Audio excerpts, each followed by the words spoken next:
Hoje tem mais uma reportagem com um depoimento que a gente conseguiu exclusivamente de um prefeito preso lá no início da Operação Mensageiro. Dessa vez, Felipe vai contar pra gente que um prefeito ensinou ao outro como roubar, como conseguir propina.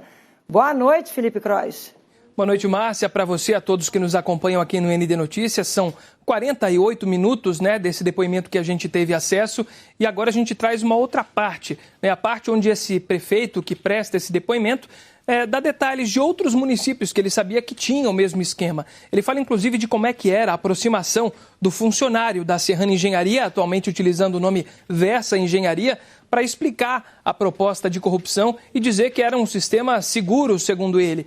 Ele também disse que recebeu uma proposta para o município dele para fazer um novo contrato. Além da coleta de lixo, eles estavam investindo também na parte de iluminação pública. Inclusive, em algumas cidades, alguns municípios catarinenses já prestavam esse serviço e propuseram ter esse novo contrato com pagamento de propina maior para esse prefeito. E é claro, ele indicou esse esquema que estava dando certo para ele há algum tempo para um outro amigo, quando teve um encontro em Brasília, prefeito também aqui em Santa Catarina. Você vai saber quem é esse prefeito e de qual é essa cidade agora na reportagem exclusiva na tela do ND Notícias. No momento de aceitar o esquema de propina, os prefeitos tinham receio de serem descobertos. Por isso, para convencê-los, o aliciador da empresa já tinha o discurso pronto. Nesse depoimento, um dos prefeitos envolvidos no esquema fala como foi a abordagem. Ele falou nessa conversa lá atrás, ele falou, fica tranquilo, é uma coisa muito segura, é a coisa mais organizada que tem. Quando foi essa conversa mesmo? Foi antes de lançar o edital novo, eu acho que 2018, por aí, 17, 18, quando nós fizemos para aumentar.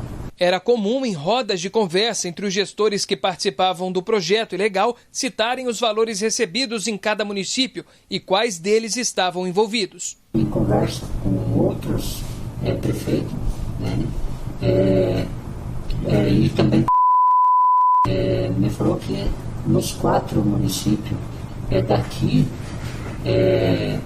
envolvendo 3 barras, Bela Vista e Papanduva, tinha esse esquema. Em dado momento, o prefeito cita que com o retorno financeiro que tinha, chegou até a indicar o esquema a um político de outra cidade. Major Vieira, daí eu estava com o prefeito em Brasília.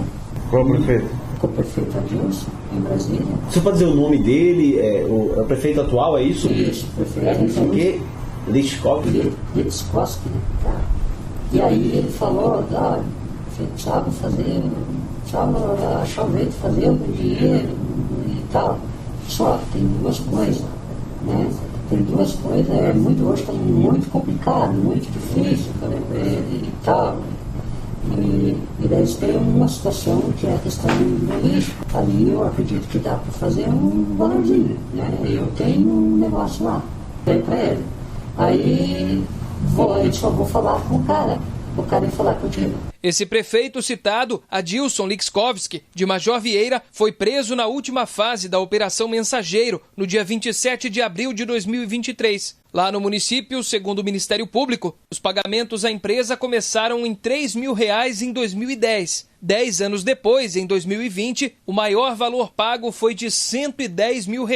No total, em 13 anos, a Serrana recebeu de Major Vieira mais de R$881 mil. Para ganhar ainda mais, a empresa também tinha em alguns municípios contratos para serviços de iluminação pública, a exemplo de Lages. Para o prefeito desse depoimento, a proposta para esse tipo de serviço chegou a ser feita. Trouxe 2 rapazes, um engenheiro e mais um que é o responsável pela parte de iluminação. E também ia ter propina nisso? Isso. Como é que é isso aí? Conta para nós. Eles propuseram que se ficasse mais ou menos na mesma faixa, era mais ou menos o mesmo valor.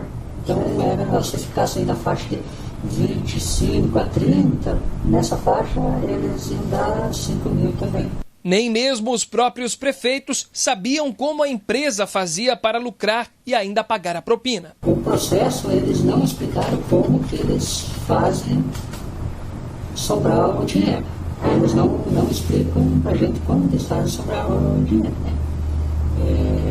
Então, alguma coisa tem para sobrar o dinheiro, né? Quando questionado sobre a ausência de fiscalização, ele mesmo afirma que a Serrana sabia que nenhum município iria deixar um funcionário verificar a pesagem para que não constatasse a irregularidade. Na verdade, como que alguém vai acompanhar para ir lá em Mafra, né? Então, assim, o roteiro deles, quer dizer, não vai ninguém junto, né?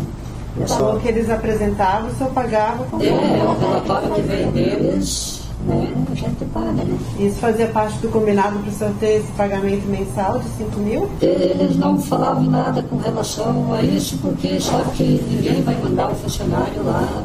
Esse é um dos depoimentos dentre os já realizados e os que ainda serão tomados entre os envolvidos no maior esquema de corrupção do estado de Santa Catarina, segundo o GAECO. É claro que a gente fez contato com a defesa de todos os citados na reportagem, inclusive do prefeito desse depoimento, que a gente não identificou por impedimento judicial, e todos os advogados disseram que só vão se manifestar no processo judicial. Amanhã, Márcia, a gente tem uma outra reportagem aqui na tela do ND Notícias para falar sobre as delações. O processo da Operação Mensageiro tem até o momento 18 acordos de colaboração premiada assinados. Muitos advogados têm criticado isso e dito que a Operação Mensageiro se baseia somente nas delações. Nós vamos mostrar o que diz a desembargadora Cíntia, relatora desse processo, referente a esses argumentos e explicar se é positivo ou é negativo essas delações no processo da Operação Mensageiro. Márcia. A operação começou graças a uma delação de uma outra operação. Já começa por aí. Assunto seríssimo, porque, claro, a gente segue atualizando aqui para vocês. Rapidinho ainda sobre esse assunto, teve mais um habeas corpus negado, né?